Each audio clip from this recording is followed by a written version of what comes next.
Hi, and welcome to Genre Chat. I'm Sherry Lynn Bisbano. This session, we're talking about graphic novels. I never knew what a graphic novel was. I always thought it was a comic book in book form.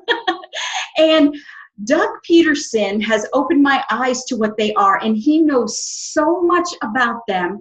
So this week we have Doug Peterson back. Doug, welcome. Oh, thanks for having me. It's fun to talk, as always. And yeah, as far as graphic novels, you're not really that far off. I mean, graphic novels are really, they are fancy comic books. And in some cases, they take a series of comic books, put them together, bind them like a book, and it's a graphic novel. And you know, that term actually came in early 1960s is when the term was used, even though really there weren't many graphic novels, what we consider graphic novels at the time. That's where the term originated. But it became more popular late 1970s into the 1980s. Now, if you go into your bookstore, there's a whole huge section. It's very, very popular, the graphic novel section. But they're really fancy comic books, is a way of fancy bound into a book form comic books. So how did you choose this genre? How did you get into this genre? Well, in some ways, the genre chose me. I've always wanted to write graphic novels, but it is a difficult one because it's so expensive to produce. And you know, it's hard to break into because of that. There's just so much art involved, very expensive to do. Yeah, it's not like a regular novel where it's a little bit lower budget, and that's hard to break into, as a lot of us have discovered. But but I was contacted because I published my first historical novels with a publisher who actually has made a name doing Bible graphic novels. And they didn't actually contact me, but somebody associated with them contacted me for a separate project. It was going to be a fantasy, science fiction, Christian graphic novel series. And he was looking for a writer. He knew about my work with VeggieTales. He knew about my work with Kingstone Publishers, which is the Bible. With Kingstone Publishers, we published my historical novels. So he asked me to be the head writer for a team. They brought us all to San Diego last spring. I'd never done this before. They've had about 8 or 9 of us. There were artists, there were educators, writers, such as myself. And we sat in a hotel room for 5 days and came up with a whole series for a particular company. Again, it's science fiction, fantasy, and with a Christian message. So it's called Legends of Lightfall. I can't say anything about the plots because it's in development right now. But You'd have to kill me if you did, right? That's right. But it's called Legends. I can say that it's Legends of Lightfall. It's got some, and it's six comic books. So start out as comic books, and I believe they're going to eventually bind them all together into one volume to become a graphic novel. Wow. Now, you had mentioned that you were in the same room with artists. So you don't draw the pictures for the graphic novels? No, kind of like with VeggieTales. I was not the artist. I was the writer. And like with VeggieTales, when I was doing a picture book, I would write the story itself, but I'd also put little suggested artwork. You know, the VeggieTales artists are so fabulous. I mean, yes. Just to give them a general idea of what I'm picturing in my mind, but they can go any direction they want. Well, it's the same thing with a comic book or graphic novel, except instead of just one, with a VeggieTales book, I'm just describing what's going to take place on this one page, a picture book. With a graphic novel, I'm going panel by panel. So like the little boxes in a comic book. So, they might have 5 panels. So I'll have panel 1. I'll have what I see as the action in that panel, and then the dialogue. And it's written, it's like a screenplay in a little bit. I was just going to say, it seems like having your screenwriting background probably helps you in that. Right, because of course it's very visual. You got to be able to picture these things. And the reason it's like a screenplay is basically you're describing action and you've got dialogue. And that's really what you're doing. Now, the difference is these are still images. It's like a movie with still images. Instead of a moving picture, it's just a series of still pictures. So I'm going panel by panel on each page of the graphic novel, 23 pages, and I do that. And then the artist goes in town on it, and working with a fabulous team. The team they put together is a independent group out of San Diego called Plain Joe Studios, and they're just amazing. I like the name. they work with both secular companies and Christian companies and churches, and they do a fabulous job. So it's been a real delight. So I've always wanted to work with comics and graphic novels, but they sought me out. So like I said, the genre kind of found me. I loved comics growing up, so of course I would love to write them. Too. So what age group, if someone wants to get into writing graphic novels, what's the process, and what age group do you write graphic novels for? Because I know when you write a book, they want you to have one age group in mind, or actually just one person in mind. Yeah, I mean, this particular series is aimed for about 12-year-olds, somewhere around there, 12 years old.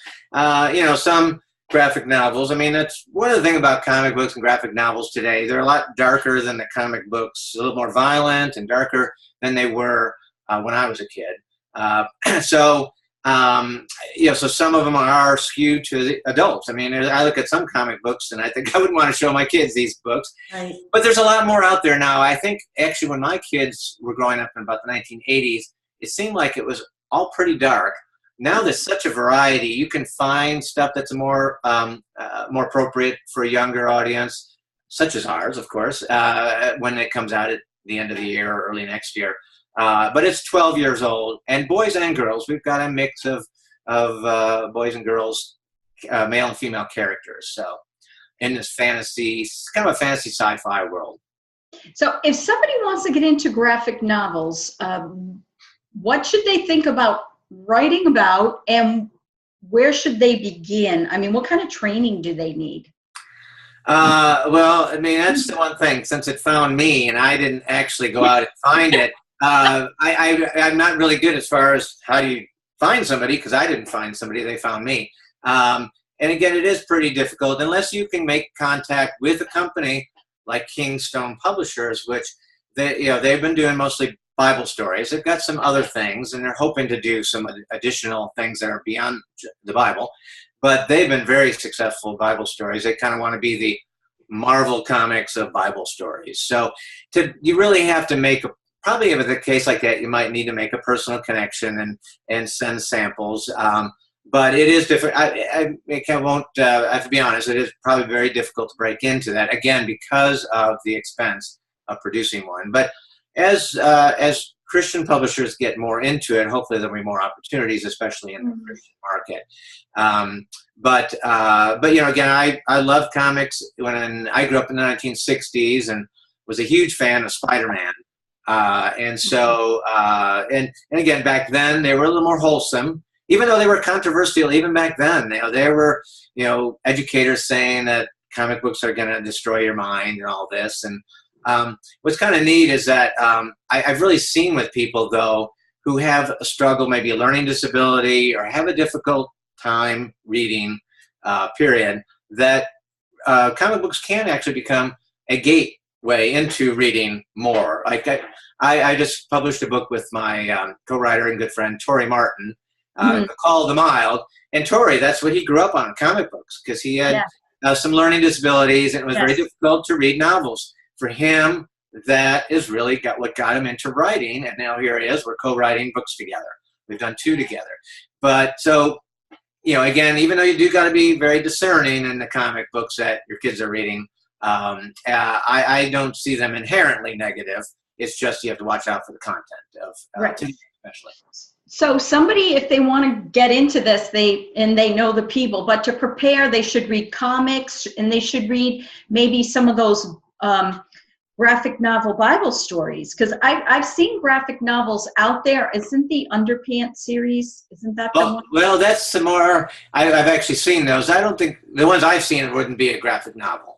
A graphic novel does look more like a comic book.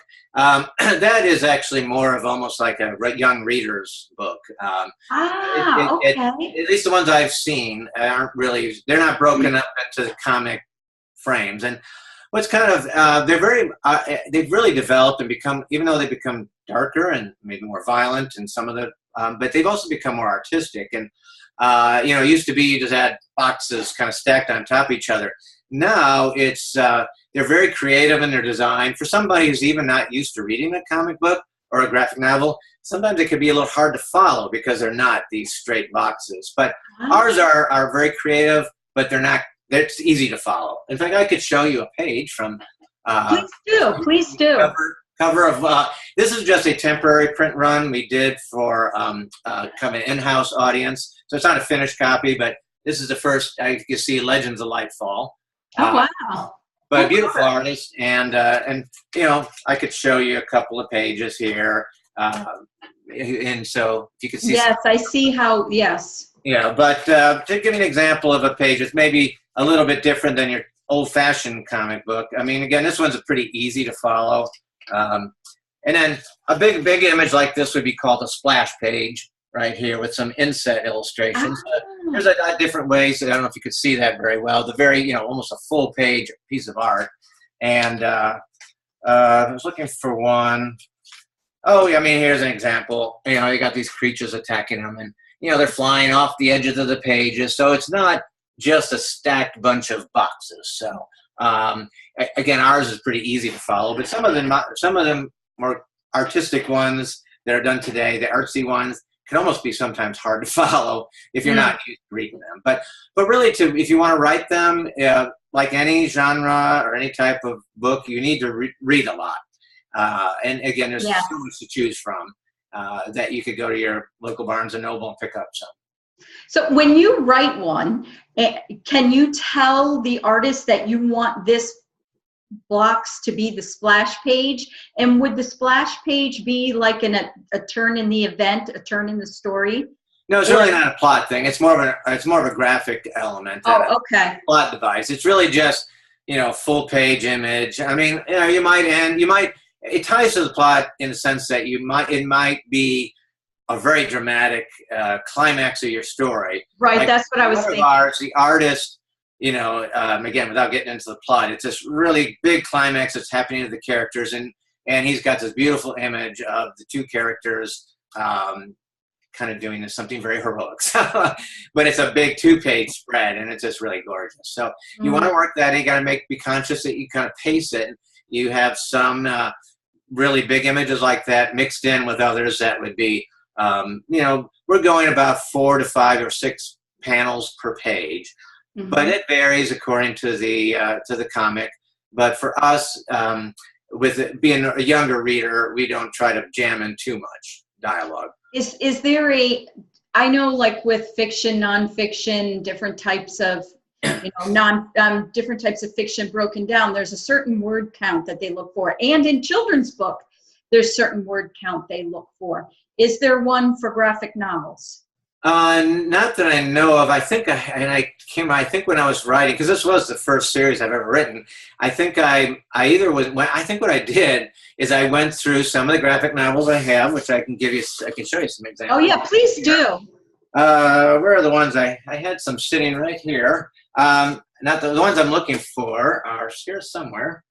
Well, I went through a Batman one. That's what I'm looking for. Some Batman. Oh, here they are. Batman and Spider-Man.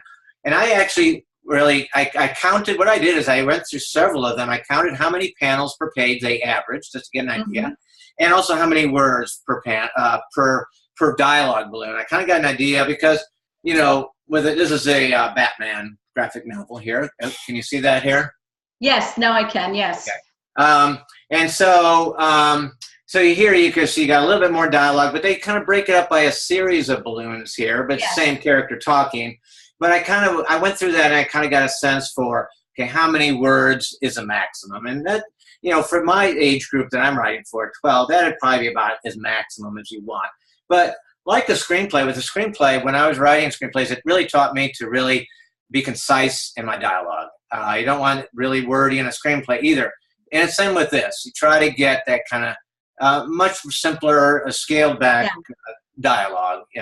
You know, when you see this here, you know, in most cases, there's not big speeches or anything like that.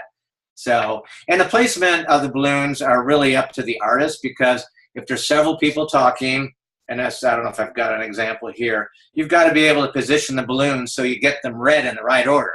It might be character 1 talking, then character 2 responds, and then character 1 responds again. And sometimes, like, you know, here's a page where there is a fair amount of text here, But oh, here's an example. This character you don't even see is talking up there, and then this character you see there, and then that's the same character linked there. But it's all done with different, the way the positions of the dialogue balloons. So it does seem like you really have to know what you're doing to do a graphic novel. There's a lot. It seems like there's a lot more at play in that. Yeah. I mean, not necessarily any more than any other type of writing. It's different, and you have to get familiar with it. And if you're a comic book reader, you're going to probably just kind of soaked it up even when you weren't thinking about it. Because again, I as an adult, I hadn't been reading a lot lately, but now when I knew about this project, I suddenly went out and bought all kinds of graphic novels and started reading again. But I had that background as a kid, and I wrote for VeggieTales, which it wasn't a graphic novel, but it's very visual. So it really kind of laid the groundwork for me.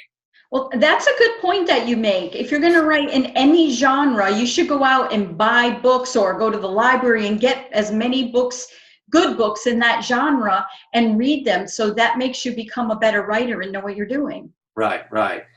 And kind of interestingly, of course, today, superheroes are everywhere. I mean, you can't go to the movie theater without being bombarded by. Or Tori Martin's office. What's that? Or Tori Martin's office. That's right. His office is filled with superheroes. So obviously that's going to be a very popular genre. But what I always find interesting kind of spiritually from that is that, comics really started in the 1930s. It started with newspapers would wrap, the Sunday paper would be wrapped with the comic section as a way to sell papers. They thought, we'll wrap it on the outside and they'll see the comics and want to buy our paper. And then in 1930s, somebody said, let's repackage these comic pages and make little comic books. So really the birth of it was in the 1930s. But what I think spiritually is that, Superman was created in, I think, 1938 by two Jewish writers. And there's a lot of parallels with Samson and his strength. And I think it was conscious on the Jewish writers' intent. And also parallels with Moses. Superman was kind of sent out in a basket in a kind of a pod. Pod. Kind of like Moses was sent off into down the Nile. So I didn't even get that analogy. That's cool. That's wonderful. Continue.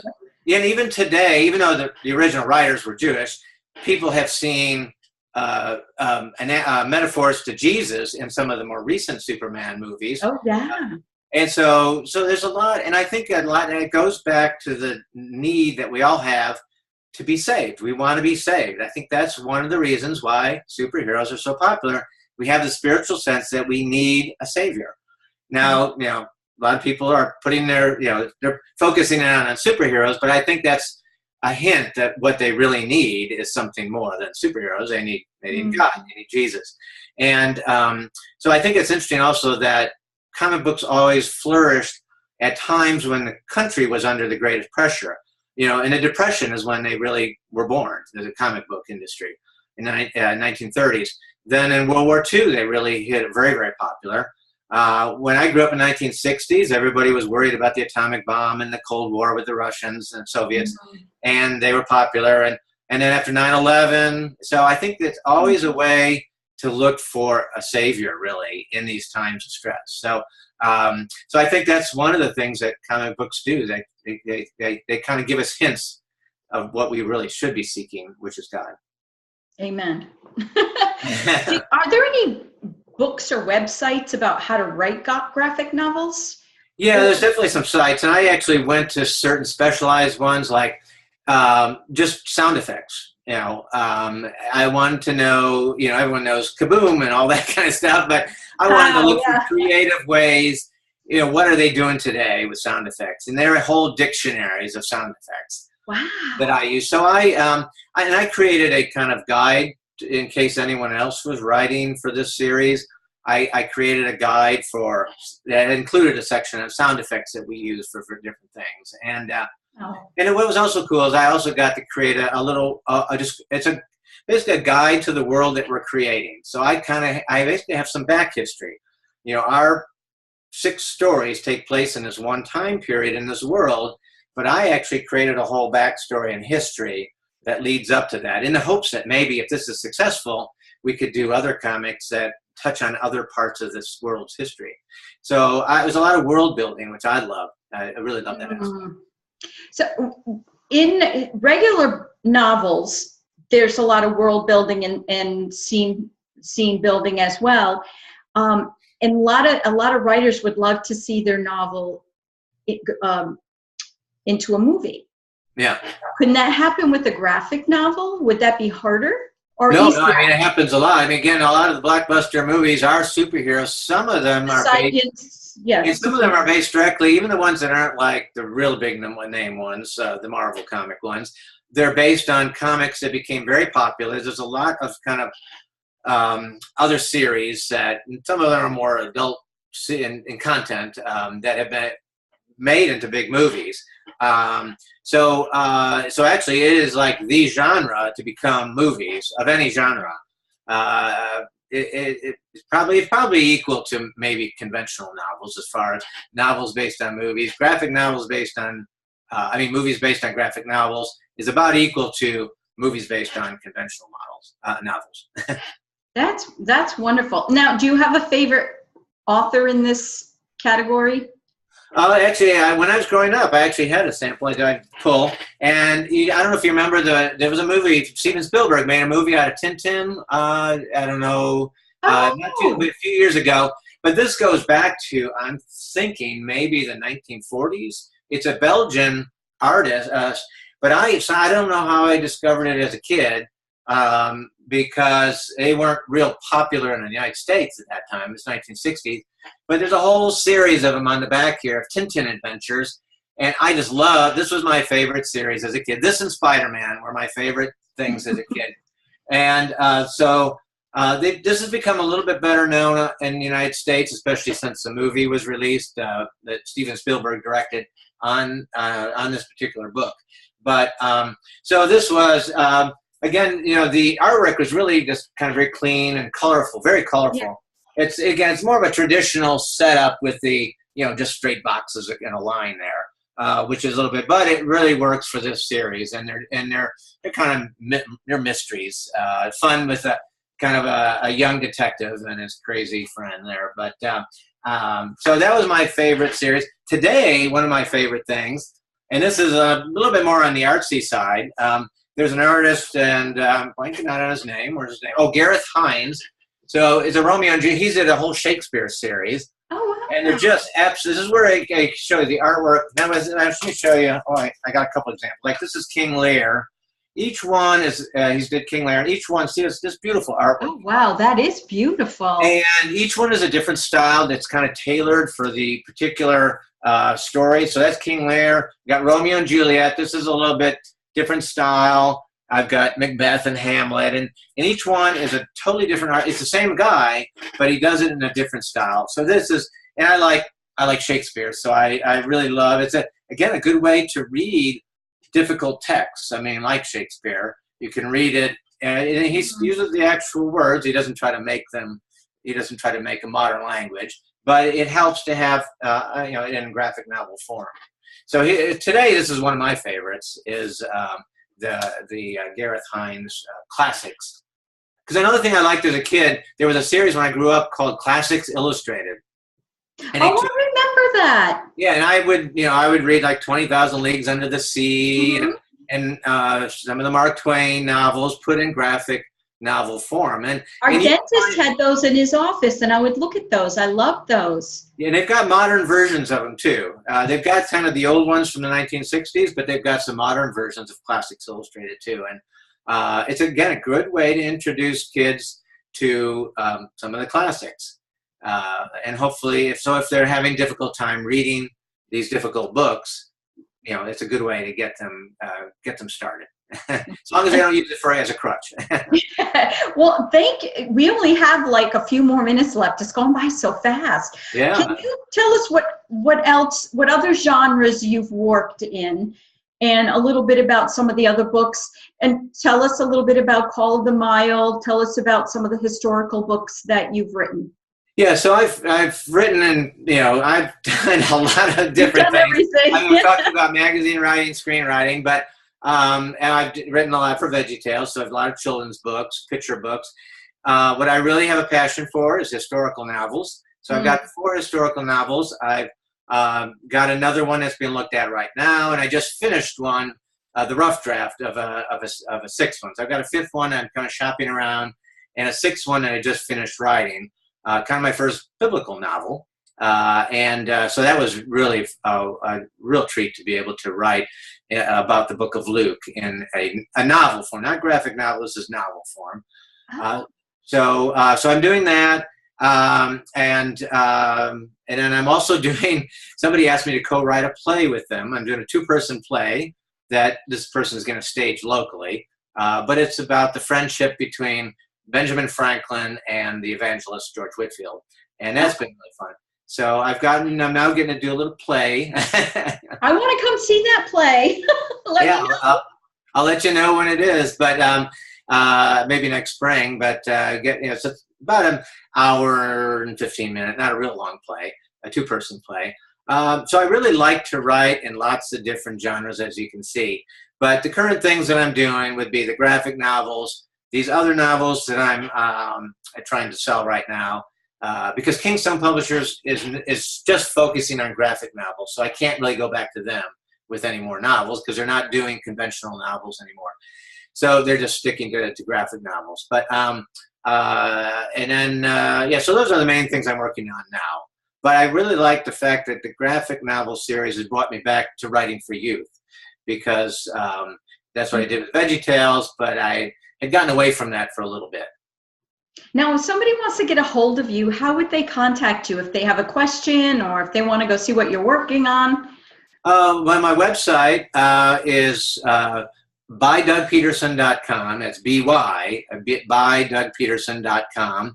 Also, you can get there the same website, disappearingman.com, because my first novel was The Disappearing Man. So that's one of my favorite books. Oh, thanks. I just thought you did. I tell people that it was so well written and it was clear and concise. There wasn't a lot of extra verbiage in there. And I just could feel what just the way you did your quotes and the dialogue was so, you could tell who was speaking. It was just so well done, Doug. Oh, cool. Thank you. Disappearing Man, I think every kid, every high school student or junior high school student should read it. Yeah, well, thank you very much. But so my website is there's no "the" in the front of my website. It would be just disappearingman.com. And then, or my Facebook page, Doug Peterson Author would be my Facebook page. Probably the best ways to connect with me that way. So. Or if you see him at a conference, just go up to him and say hi. Right. We'll be seeing each other at the Blue Ridge Writers Conference. Yes, this will air the week after. So we'll tell everybody at Blue Ridge. I already saw you. I saw you.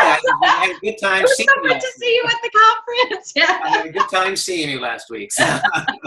Well, Doug, thank you. I want to thank you so much. You've enlightened me about graphic novels, and I may want to read them, but I don't think I'll ever write one. It's not for everybody. It's not for everybody. I know some people who love to write screenplays, that this might be something. Right. It is the closest thing would be a screenplay. Yes. Well, thank you and take care. Okay. Thank you for joining us for Genre Chat. I'm Sherry Lynn Bisbal.